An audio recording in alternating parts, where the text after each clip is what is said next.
This is the story of a scarecrow of a lad born in the shadows of the shipyards of Govan. A fiery young Scot who launched into a career in football and became a success. A very big success.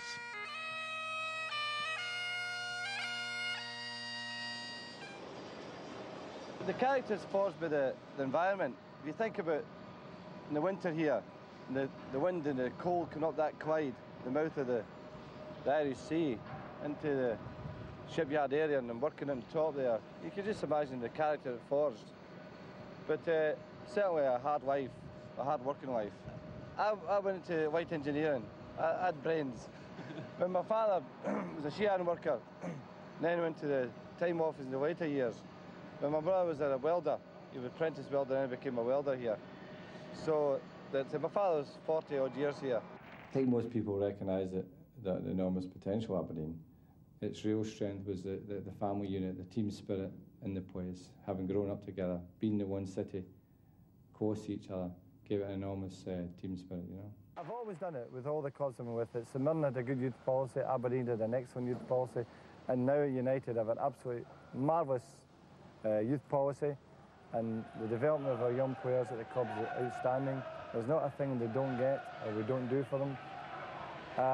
And it's a commitment. I decided the airline management, that was where you could get enormous satisfaction. That's where you could build family spirit, team spirit. And I've enjoyed it. Shot! Oh, beautiful goal from David Beckham! He curled it in from the angle. And Alex Ferguson is delighted that one of his youngsters has restored Manchester United's lead. Behind you is the cry. Patterson didn't hear. Ryan Giggs nips in. Now Beckham. Beckham looking and finding Giggs. Beautiful, beautiful, beautiful! That was a class goal. Beckham, Giggs and Scholes. The kids are united. I've enjoyed seeing all the young players come through over the years. I've enjoyed seeing Ryan Giggs in his first Welsh cap. I think that's marvellous, that. Giggs. Still Giggs. Beautiful. Brilliantly done. Everyone gets the feeling that the European Champions League, as it's now called, is the one huge prize you desperately want. It would complete my task as a manager, so to speak. It'd give me enormous satisfaction. I feel then that everything I've worked for in terms of all the coming down to Manchester United would all be worthwhile then. In your 21 years as a soccer manager, which has been the most exciting team you've created? Well, I don't think there's any question that the United double winning team is, without, in my mind, the best team I've ever managed, or ever been involved with, for that matter. Chelska's coming in. Elkin's header only goes to Cantona. Glorious goal! That's a beautiful ball. Martin, first time, good cross. Oh, on the volley by Lee Sharp, and a goal out of the blue. Parker making it hot for Holloway, Ince making it hot for Wilkins, and here's Giggs. What balance, what a run! The boy's a genius! Will you create another team that will be as exciting? Oh, I hope so. Oh, I certainly hope so. I think the great thing about Manchester United is capable of always producing great players. What I have to do now as a young team and working away at that is to create that chemistry again, that great team spirit, that great will to win. And I think I have a nucleus of players at the moment who could eventually develop into as good a side as the double-winning team. Scholes. Cook, full of back heels. There he goes again. Cook's inside the Manchester United defence. He's looking for Giggs. Oh, he scored! Ryan Giggs, the scorer! Well, I come from Govan, and that's the shipyard area of Glasgow. It's probably the most famous district in Glasgow, simply because of the shipyard.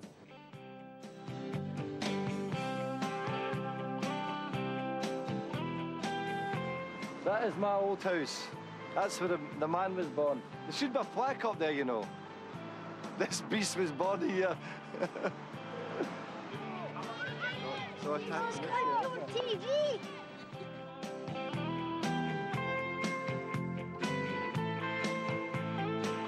This building here, right here, there is where I was brought up.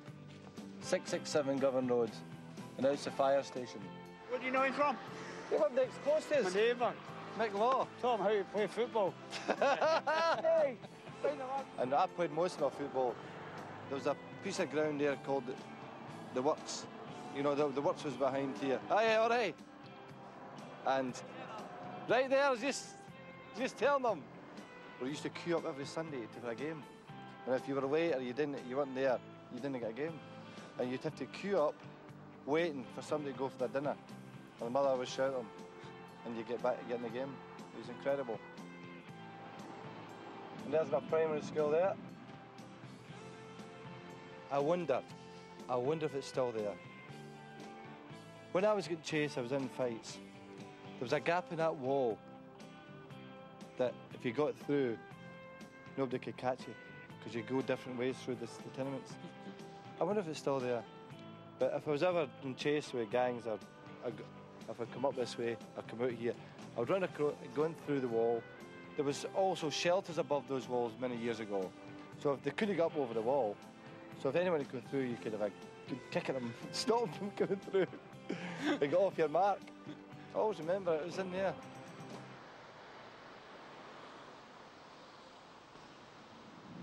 And there's Ibrox. Now, you just got, I'll just show you how I used to skip into Ibrox. I used to nick over just about this side of it, run along the back of Ibrox and climb over the wall. I got caught once, yeah. And what happened was, I got half caught, and then started chasing me, and I fell down a hole. Somewhere about, probably still here, a hole. Into a bloody big pool of water.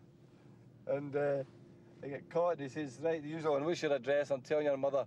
But that was all.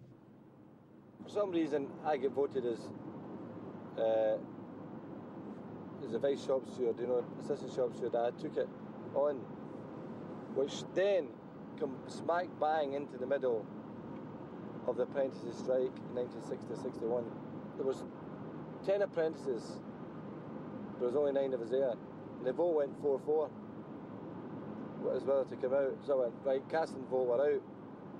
Well, did I know it needs a 2/3 majority if they go on strike. But I pushed it through that way, you see, cast and vote. So I went up to the superintendent, Jimmy Cameron. I says, Mr. Cameron, can I see you? And he put his glasses, he says, you can't go on strike, you're indentured apprentices. I always remember saying that. I says, I'm not indentured, we're no indentured apprentices. You're committed to your, you know, when they start the way, you can't. I said, I'm sorry, but we'll have to. The whole of bloody Scotland's waiting on us. Who guided you? Oh, my father, no doubt about that. Oh, he was a strict disciplinarian. He was a disciplined man.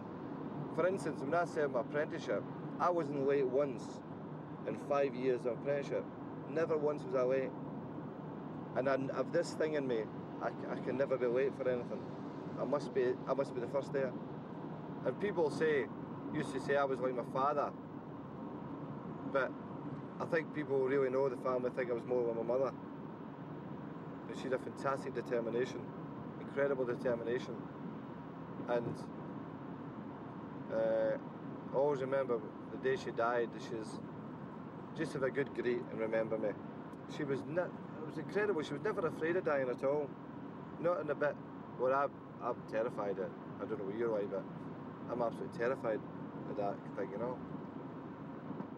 I'm Martin Ferguson, and this is my older brother Alex here. I was just having a chat about old times when we lived together down in Govan. Did he look after you then as the older brother? As an older brother, he used to batter me. They're doing what? No, we used to fight when we were younger. I suppose like every brothers do. We fought like cat and dog over clothes and different things like that. And then when I took the ball off him, he didn't like it when we used to play football. Martin was a really skillful player. A really good passer of the ball.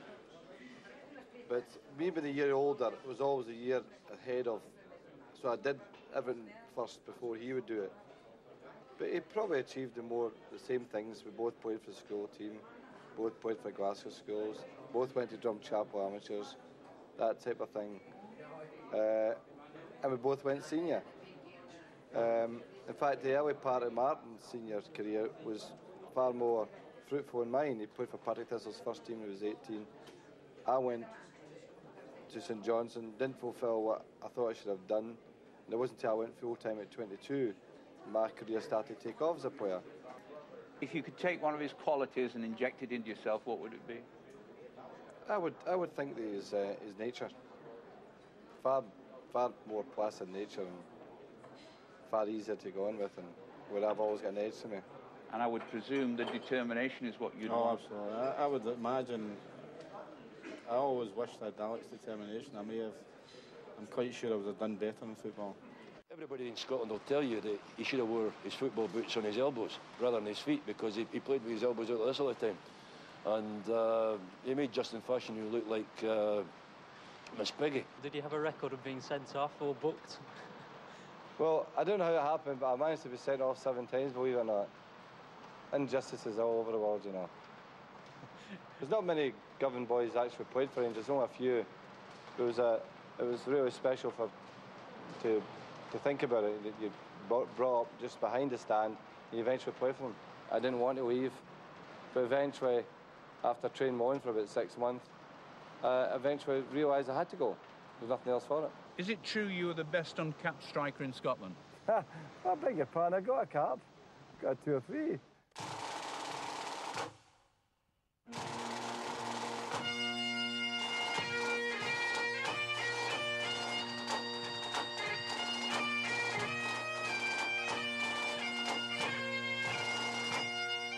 Did find time to get married, 24 years of age? Yeah, I was 24 years of age, and Kathy followed me all over Glasgow, finally gave in. What could I do? What's her version? Well, you better ask her. Well, I worked beside him. The firm went on strike, and Alex still had his football. So he had the money, so I went out with Alec. That's my version. Gold digging. Well, that's partly the reason. When did you first meet him? I met him in the dancing, and I worked beside him, but I met him in the Locarno in Glasgow. Was he a good dancer? Lousy. No footballers can dance that I know. What was the first impression you had of him? The very first impression I saw him, he had 2 black eyes and a broken nose, and I thought he was a thug, but he had broke his nose in the football, but which I didn't know, because I didn't know he was a footballer. Love at first sight? No, no. The great thing about Kath is that she's a family woman, she's a family person, so she's never get carried away, and that is sort of a reinforcing of my own attitudes and things. But it's a down-to-earth thing, you know, that amidst all the glory and the great game you play in, and you come home that Saturday night and you maybe lost and you look for that little bit of sympathy, you get absolutely none. Those bloody rains, you've no idea the day I've had today. And all of a sudden, you say to yourself, there is something else apart from football. Do you watch football? No. Never go? I go a few times a year if I've got maybe a friend down in the women wants the women want to go, I go with them, but I don't like going. Why? I get too nervous. I don't even watch it when it's on telly. I put the CFAX on for the results, for the half-time scores when it's on live. If I ask you to describe Alex to us. On a good day or a bad day. Do it on a good day. He shouts a lot, but his barks worse than his bite. Yes, and he's good with the boys. I must admit, he's good with the 3 boys and their wives and girlfriends, and he's great with the grandson. And with my mother as well. I must admit, he's good. He's a good family man. Probably that in my makeup anyway. To always want to make a decision, always wanted to lead the pack, if you know what I mean. Even as a kid playing in the playground, I probably had a determined outlook and about, right, you're playing in that team, all right, deciding things. Certain ways he's like Shankly. He's a good speaker, you know, and he comes across very well. He can fall out with a player 1 minute and be the best of chums next minute.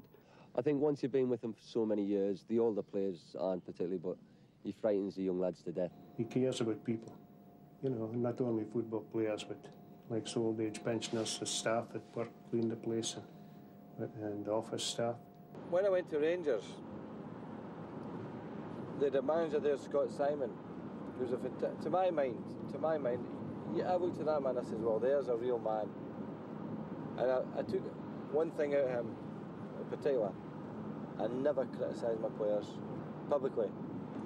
I wish I'd have met Sir Matt when I was younger, you know, because I hear stories of Kiddo, you know, Kiddo tells me about some of the stories of Sir Matt, and, you know, some of the things he would say before games, and when you're having a bad time, and brilliant. He says, you know that lovely, charming man is iron, steel.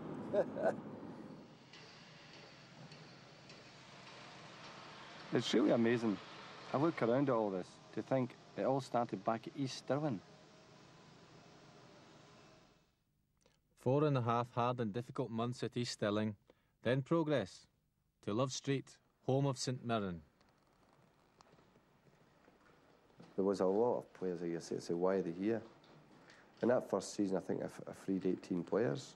I think it was 18 players I did, out of about 32. You know, I remember one year, it was at St Mirren, I think it was my last year at St Mirren, I decided to change it and do it a different way because I couldn't handle this taking one at a time, you know. And I called 8 in at the one time. Oh, what a mistake that was. Disaster. You know, you think that, well, instead of us sitting waiting one by one at the executioner's call, I would call them all in together and do it. And they're all young lads, maybe one or two older ones who knew that maybe they'd needed a change anyway. But that was hopeless. What was your biggest achievement at St Mirren? They won the first division. We were a really young team. Only lost 2 games in the season. Their gates went from 1,200 up to 15,000. The runaway championship success at St Mirren began to attract the attention of bigger clubs. In June 1978, Alex moved to Pittodrie, home of Aberdeen, and began a remarkable reign of unparalleled success.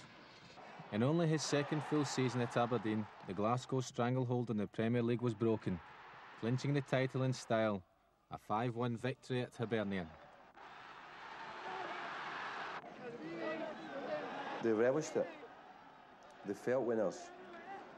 You know, for a lot of those players who'd never been used to a winning, and never could maybe dream of ever beating Rangers and Celtic to win something, if you know what I mean, a league in particular.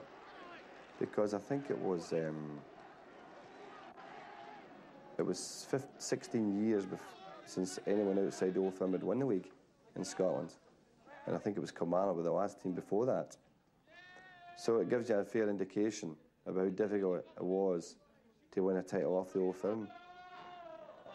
For those Aberdeen players, they absolutely relished it. You know, they couldn't get enough of it after that. There is Willie Miller. Here is the jubilation.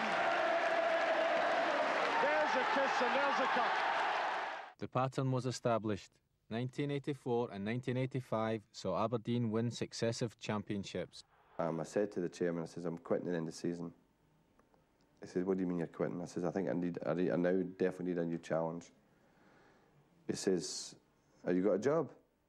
And I says, no, but I think I'll get one. He says, I'm sure you will, but is it not a bit silly leaving without having a job? He says, as far as I'm concerned, the only job you should leave for is Manchester United. That's what he said to me. He says, the only club, to my mind, would satisfy you in terms of a challenge. I says, well, so we had a sort of agreement if they ever came, they would not stand my road. And that's with all honesty, without anything, any knowledge, any time ever that Manchester United would ever be interested in me. But he looked at the scenario that for me, that the perfect setup for me would be Manchester United. Alex Ferguson was the man. We all obviously have our own reasons for that, but my reasons were that he'd taken Aberdeen from a reasonably small, unsuccessful Scottish club to really challenge the might of Rangers and Celtic, and he was at least on equal terms with them, possibly had even overtaken them. Is that your first autograph for United? beat you to it. So the man who'd won everything in Scotland had come south of the border to do the same in England. And when Manchester United call, you don't say no. My impression was, well, this is the biggest club in the game. You don't miss the opportunity, first of all. And I kept saying, you know, there must be a simple reason why they haven't won the league. You know, no vanity, but you say, well, how could this enormous giant not have won the league? Because that's all I could think about. But it was certainly going to be a heck of a job. Alex Ferguson was in charge of a side ravaged by injury, lacking self-belief, lacking direction. Oxford United were the team who beat Manchester United in his first game as manager. These were humble beginnings, but as in any job, there has to be a settling-in period, time to assess the situation, time to take stock. But time was in short supply, and at the end of his first week, United were just one place off the bottom. Ferguson knew he had to act, and act quickly. Happily, his first win came only a week later, at home to Queen's Park Rangers.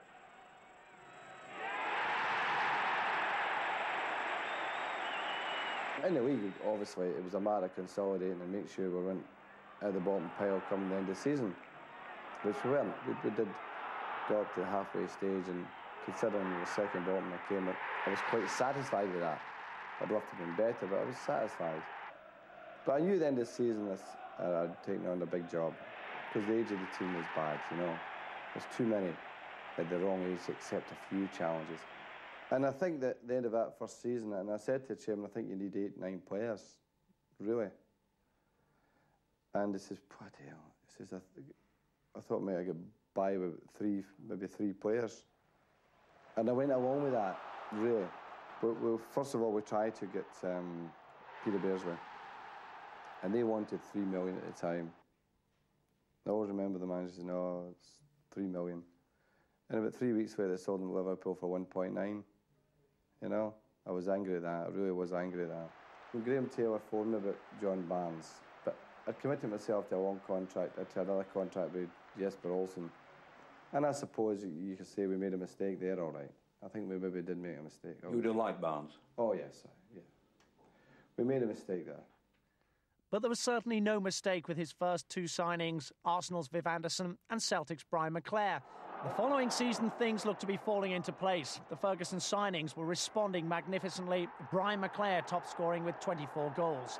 United were competing again at the right end of the table, and there were plenty of wonderful moments. Davenport, Strachan making a lovely run through the middle, he's onside. Gordon Strachan with a chance to equalise, and does. What a turner. The 10 men have come back from 3-1 down to 3-3.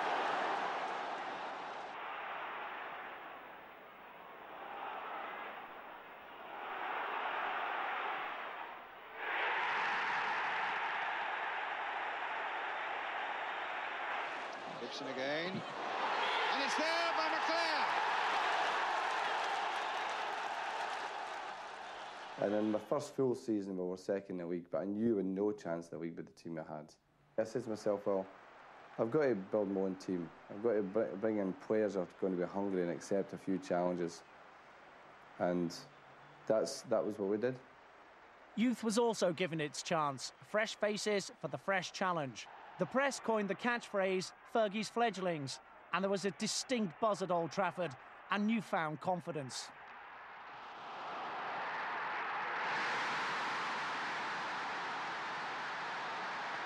Unfortunately, it couldn't be sustained. The demand of a long, hard season took its toll, performances tailed off, and so too did the crowds.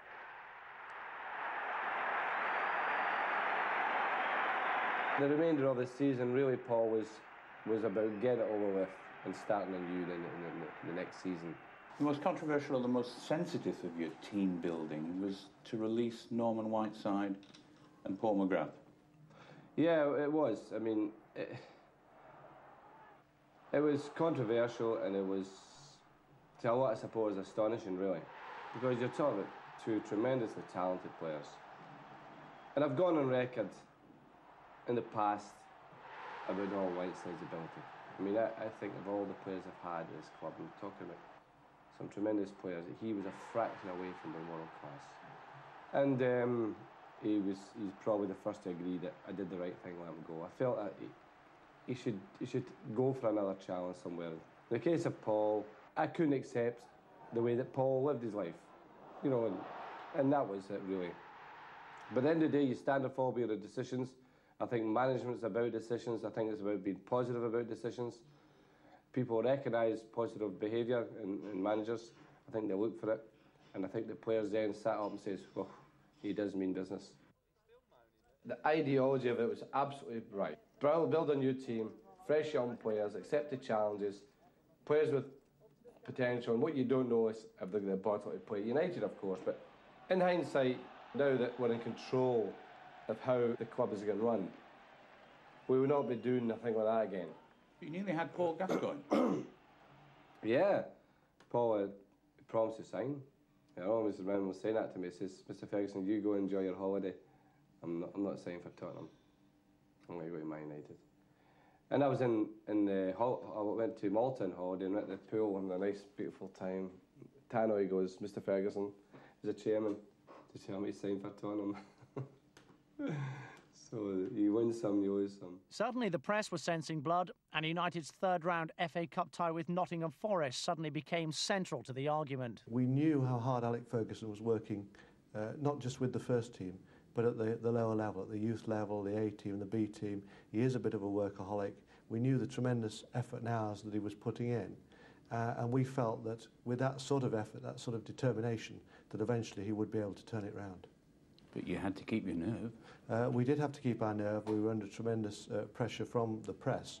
But Alex on record as saying that before the Nottingham Forest game, it's quite true, I did invite him into my office and I said to him, look, whatever happens on Saturday, Alex, your career does not rest on that with Manchester United. I can assure you, whatever the result on Saturday, we'll be retaining you. The back pages were made, really, because everyone expected us to lose. And if you remember Jimmy Hill's comment before the game, he says, look, that even their warm-ups were a beaten team. I always remember that. So, I think what did it that day was defiance from the support. Now McClare, he's into the centre much more in the second half. You know, he's moved in from the right-hand side, Brian McClare, and he's having some good play and some good touches. This is Wallace. Webb. Lee Martin from left-back, an inspired run on the far side. A chance here, and a goal!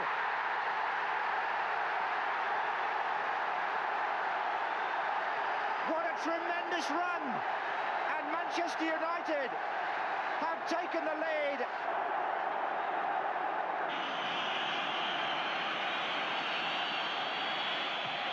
Manchester United have won the FA Cup and equalled the record of 7 outright wins.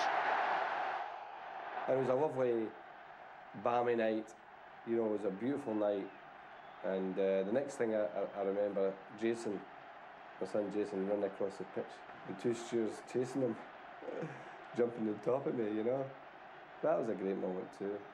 Because although it's relief for you in a way, it must be great, really great relief for your family.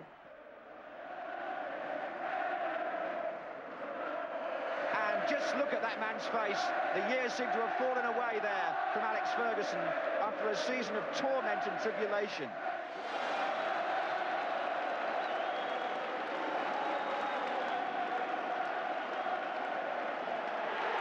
Manchester United equal the record of Aston Villa and Tottenham Hotspur. They win the FA Cup for the 7th time. As Carlos Busquets again makes everything is okay ahead of him. Blackmore's behind this one, surely not from this range. No, it's going to be Brian Robson floating in there towards Steve Bruce! And it's in there! United are in the lead!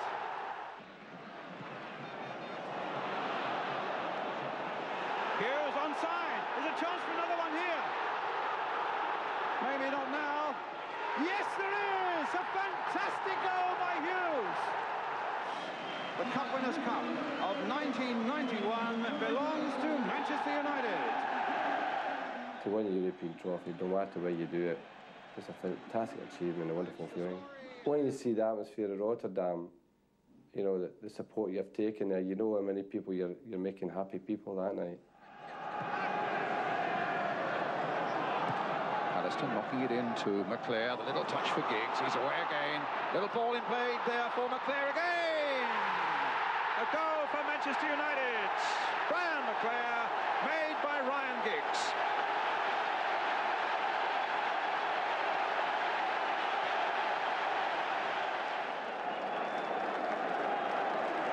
There we are, the first time. But it was the championship itself that remained the ultimate goal, and United was suddenly in touching distance for the first time in 25 years. In 1992, they looked to have it within their grasp, only to falter against Nottingham Forest at Easter time. Having gone behind, they clawed their way back into the game, but ultimately it proved to be Alex Ferguson's most disappointing moment at the club. Oh, that was a sore one, because I felt then we'd lost the league. It was 1-1 with about maybe 15, 20 minutes to go. And the boy Crossley had a magnificent save from a Brian McClare half volley. Absolutely magnificent save. And then right up the pitch and scored. Real killer below. And I was really gutted about it. I said to everybody, I said, you know, it's the first time I have to say this, we definitely need a holiday. We definitely need a holiday. And I went away for a month. You just sense the year that we got beat by Leeds to win the championship and we just slipped up at the last minute.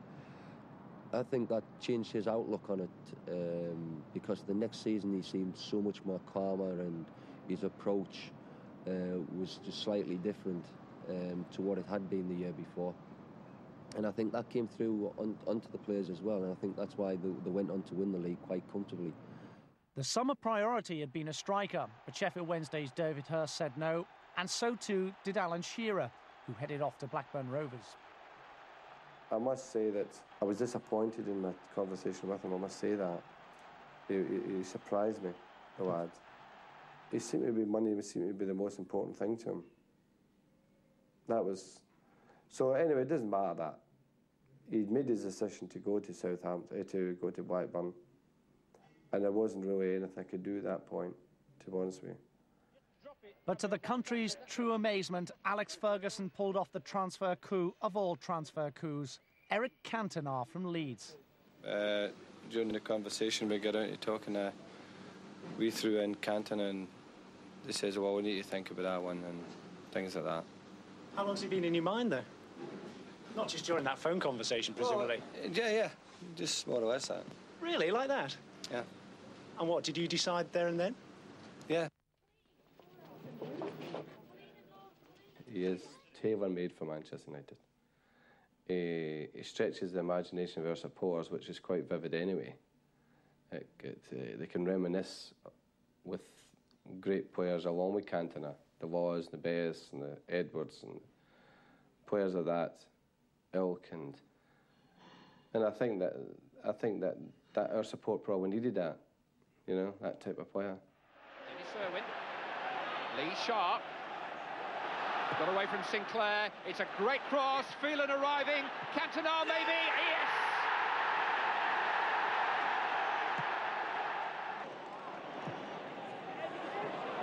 Cantona. It's in.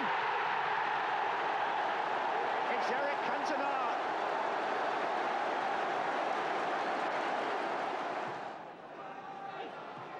Flicked on by him, in fact. It's Hughes now. Sharp just behind him. Irwin. Bruce is still forward. Cantona. Oh, look at that pass. And he got Irwin in again. Oh, that's brilliant. Dennis Irwin has scored, but the return ball from Cantona was one of the passes of the season. This man is playing a game of his own. Irwin's finish, brilliant. Hammered it past Torsby. Mark Hughes. Oh, he's so strong, he just held him off. Cantona. Twisted and turned, still Cantona. And again. The first shot was saved, the second wasn't. Hughes, lovely turn round Bonk, who committed himself, and now Lee Sharp. Cantona making the early run, here he is! Lovely goal, lovely goal. I think bring the championship back to Old Trafford. I think that was a major feat. But it's Giggs who takes it to that side! And Mims, wherever it came from, didn't have it covered. The trophy that brought back that great tradition at the club, plus, most importantly, is the way we did it. The excitement that we produced. Maybe just now Manchester United are enjoying the difference. Instead of playing for the championship, they're playing as champions. It's... There you are. The credentials are there again. Since the Mark Busby days, without question, this has brought back all that excitement to the ground again. It's terrific to see that great enthusiasm and love of the team coming back. The crown is there to be received. Yes, he has done! Oh! The crowning glory! So I'm particularly proud of that, and I hope, I would think the supporters will recognise that as a thing they'll always remember me by.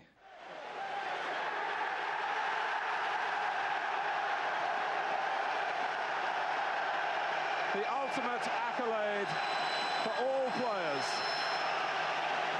And to extend the theme heard so often here, this is the brightest side of life in football.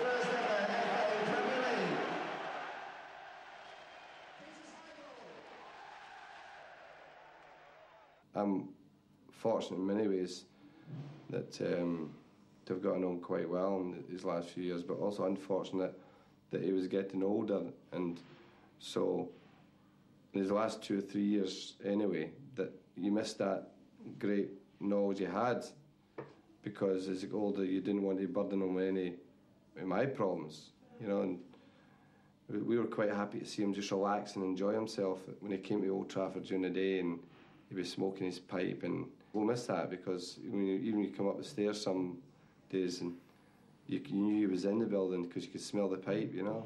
It was good. And when I was having a hard time in '89, I did go to him, you know, and sat down. He was puffing away his pipe, and he says, "How's things, son?" I says, "Well," I says, "hard." I says, "Press are giving me a, you know." He said, "Why do you read him?" You know, that's the simplest advice anyone could possibly get, and I can't even think of it myself. And that is as good advice I'll ever get in my life.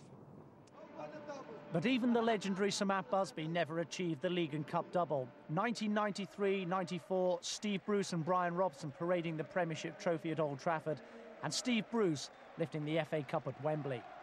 There was a vital hunger about it. Players like Keane and Ince and Hughes and Bruce, Brian Robson provided that great hunger, that great spark that all great teams have.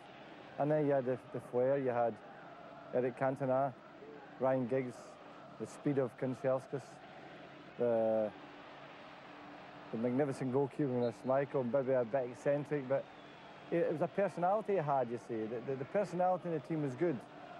The dressing room was good. And I feel that all these ingredients made it a marvellous team. But it was also the end of an era, with Brian Robson moving on to Middlesbrough and management. No one has given more to the United cause in terms of passion, commitment and leadership. The championship race had developed into a straight fight between United and Blackburn Rovers. Typically, it was Eric Cantona who scored the winning goal to bring the sides closer together at the top. For once, it was United chasing the leaders, and over at Ewood Park, the nerves were suddenly beginning to show. Blackburn started to make mistakes, and I started to enjoy it. I started to find it quite funny, actually. I did, really. I was quite enjoying that they would be getting nervous and I was going on about Devon Lock and all that type of thing. And I was just stirring it up, stoking it up. I just found it quite hilarious. And when we got to the last game, I thought it was so funny the last 15 minutes, 20 minutes. I turned to the kid and I says, just run out there and put that bloody ball in the net. Stand at the post and nobody will see you. So it just got to the point, it's just somebody needed to get a foot in the ball and bang it in the bloody net with 1-0, you know. Cole again! Oh my goodness me! West Ham United somehow survived, and again it fell to Andy Cole the great predator, and it wouldn't go in. The bitter disappointment of missing out on the double prompted Alex Ferguson to start rebuilding yet again. Players that had been such an integral part of the recent success were allowed to leave. But then time always moves on. It's the memories that are left behind. Great memories. Oh, it's Hughes. Mark Hughes. Well, wouldn't you have just had a bet on it? And I made decisions this summer, which was all about tomorrow. It was about building another team. So I recognised the time to change, and I felt it was time. And Butt goes in! Cantona has made a goal from Nicky Butt. Neville takes the throw. Keane. Butt. Sharp. Nicky Butt. It just won't break for them. It might now. Here's Cole. Can he turn? Sharp. Oh, beautiful goal from David Beckham. He curled it in from the angle. And Alex Ferguson is delighted that one of his youngsters has restored Manchester United's lead.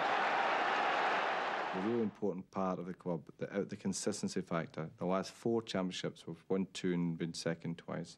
No one in the country has been anywhere near that consistency. And I'm hopeful. I'm really hopeful that I'm going to work hard at that on the tactical side to make sure we're going to make a bigger impact in Europe over the next few years.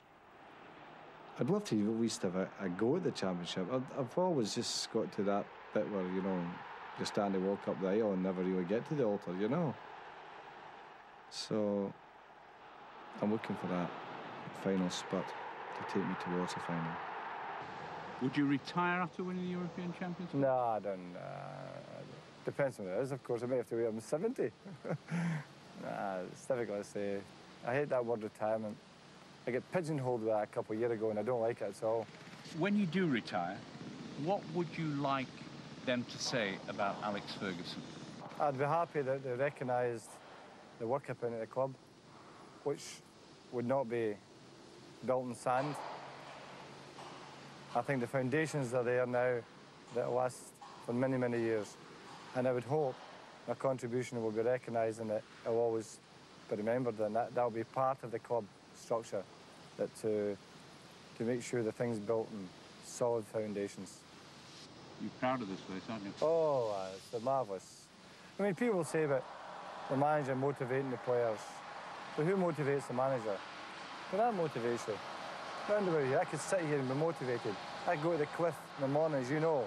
I can look out the training ground and be motivated. And you've got to find that motivation. A manager just can't be expected to be a magician.